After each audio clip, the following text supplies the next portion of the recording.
سیدہ عائشہ رضی اللہ تعالیٰ عنہ فرماتی ہیں کہ ایک دن حضور کا درہ رحمت جوش میں تھا اور حضور نے فرمایا عائشہ جو مانگنا ہے مانگ لو۔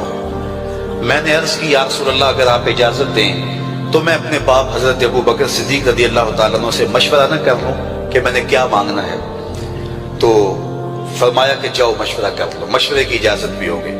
میں اپنے والد گرامی کی خدمت میں حاضر ہوئی اور کہا کہ دریائے رحمت جوش میں ہے اور رحمت کا باڑا برس رہا ہے۔ حضور نے فرمایا عائشہ جو مانگنا ہے مانگ لو، یہ اتنا سنہری موقع ہاتھ آیا ہے تو میں چاہتی ہوں کہ کوئی مانگوں تو اہم شے مانگوں۔ تو آپ کی خدمت میں حضور سے اجازت پا کے حاضر ہوئی ہوں، مجھے بتایا جائے کہ میں حضور سے کیا مانگوں تاکہ کوئی چھوٹی چیز نہ مانگوں، بڑی چیز مانگوں۔ تو حضرت ابو بکر رضی اللہ تعالیٰ عنہ نے فرمایا کہ بیٹا حضور سے جا کے کہنا کہ معراج کی خلوت خاص میں اللہ نے آپ سے جو راز کی باتیں کی تھی ان باتوں میں سے ایک بات بتا دو۔ مانگا بھی تو علم مانگا، اور عائشہ میرے سے وعدہ کرو جو حضور بتائیں مجھے بھی آگے بتانا ہے۔ ام المومنین حاضر خدمت ہو گئیں۔ حضور نے پوچھا عائشہ مشورہ ہو گیا؟ کہا جی حضور ہو گیا۔ کہا مانگو کیا مانگتی ہو؟ کہا حضور معراج کی خلوت خاص میں جب اللہ کے حضور حاضر ہوئے رب نے آپ سے راز کی باتیں کی تو ان باتوں میں سے ایک بات بتا دیں۔ حضور مسکرا پڑے۔ اس بات پہ مسکرائے ہوں گے میرے یار غار کا انتخاب کیسا ہے، یا اس بات پہ مسکرائے ہوں گے کہ راز کی بات بتا دوں تو راز راز نہ رہا، لیکن وعدہ کیا تھا۔ کہا عائشہ سنو، جب میں قرب خاص میں پہنچا تو میرے مالک نے مجھ سے راز کی جو باتیں کی ان میں سے ایک بات یہ تھی، محبوب تیری امت میں سے کوئی شخص کسی شخص کا ٹوٹا ہوا دل جوڑ دے تو میرے اوپر لازم ہے بغیر حساب کے جنت عطا کرو۔ ام المومنین بہت خوش ہوئی اور اپنے والد گرامی سیدنا ابو بکر صدیق رضی اللہ تعالیٰ عنہ کے پاس آئیں اور ساری کہانی سنائی۔ بہت خوش تھی، لیکن حضرت ابو بکر صدیق رضی اللہ تعالیٰ عنہ نے سنا تو رونے لگے۔ تو ام المومنین سیدہ عائشہ رضی اللہ تعالیٰ عنہ نے عرض کیا میرے والد گرامی یہ بات رونے والی تو نہیں ہے، ہم بسا اوقات کسی دکھی کے کام آ جاتے ہیں، کسی کا دکھڑا بیٹھ کے سن لیتے ہیں، کسی کی ڈھارس بنا دیتے ہیں، کسی کے کام آ جاتے ہیں، یہ تو بخشش کا بہانہ ہاتھ آ گیا اور آپ اس پہ رو رہے ہیں۔ تو فرمانے لگے عائشہ اس کو معکوس بھی پڑھو، تصویر کا دوسرا رخ بھی دیکھو۔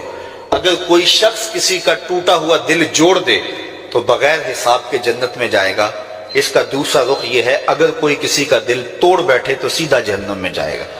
میں اس بات پہ رو رہا ہوں کہ ہم سے کسی کا دل نہ ٹوٹ گیا ہو۔ تو آج کی اس مجلس کے اندر کیا یہ دو باتیں میں اور آپ اپنے پلے باندھ سکتے ہیں؟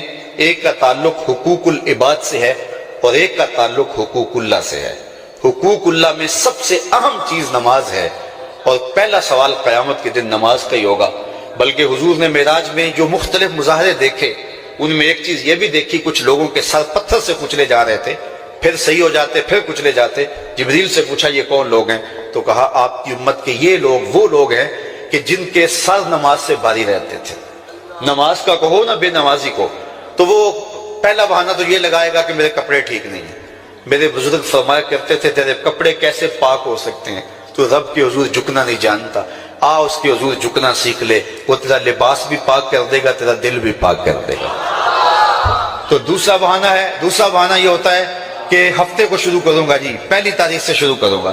یہ وہ بندہ کہہ رہا ہے، ہفتے کا وقت وہ دے رہا ہے جس کے پاس ایک لمحہ بھی اپنا نہیں ہے، جس کو یہ نہیں پتا کہ اٹھنے والا اگلا قدم کہاں ہوگا۔ وہ کہتا ہے انشاءاللہ ہفتے سے شروع کروں گا، فجر سے شروع کروں گا۔ میاں اللہ کے حضور بلاوا 5 وقت ہمیں آتا ہے، حی علی الصلاۃ حی علی الفلاح۔ کتنے بدبخت ہیں کہ جو اس پکار پہ اٹھ کے اس کے حضور حاضر نہیں ہوتے۔ 5 گانا نماز شعار زندگی بنا لو، اور ہم یہ پکا عزم مصمم کر کے اٹھیں، اتنے زور سے ہم ارادہ کریں کہ شیطان بھاگ جائے، ہماری ہوا سے بھی بھاگ جائے۔ یہ تو اتنے پختہ ارادے کے ساتھ عزم کر کے جو ہے وہ آج ارادہ کر کے یہاں سے نکلے ہیں کہ وہ فجر کے وقت ہمیں بہکانے میں کامیاب نہ ہو۔ ادھر اذان پکارے، ادھر ہم دوڑتے ہوئے اللہ کے گھر کی طرف پلٹ آئیں۔ ہم یہ عزم کریں کہ آج کے بعد نماز نہیں چھوڑیں گے۔ اللہ مجھے آپ کو 5 گانا نماز کی توفیق نصیب کرے، اور ہمیں توفیق نصیب کرے کہ ہم کسی کے دل شکستگی کا سامان نہ کریں۔ ٹوٹے ہوئے دل جوڑ سکیں تو ضرور جوڑیں، اور کسی کا دل توڑنے سے ہم گریز کریں اور اپنی زندگی کو ایک خوبصورت